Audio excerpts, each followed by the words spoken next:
मान्छेको जीवन किन यस्तो रहेछ। हजुर राम्रो गर्दा पनि कठिनै हुने, नराम्रो गर्दा त त्यो त आकाशै फाट्ने हो, त्यो त कुरै सकियो। हजुर राम्रो गर्दा पनि कष्ट भोग्नु पर्ने युग आयो।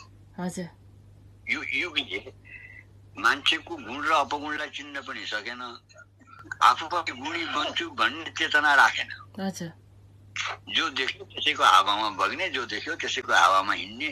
हजुर ल विज्ञानले यो पठाएछ, ल विज्ञानले पठाएछ भने किनिहाल्ने त्यो गाडी भन्ने।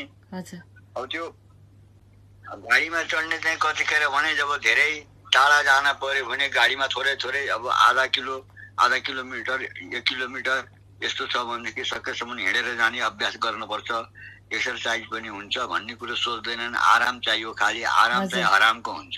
हजुर आरामबाट कसैलाई पनि लाभ हुँदैन, आरामबाट हराम हुन्छ। हो नि बाबाजी, अहिले त आराम मात्रै भन्दा पनि देखाउनुको लागि पनि गर्ने चलन चलिरहेछ नि बाबाजी। त्यो फेसन बनिएको छ कि। हजुर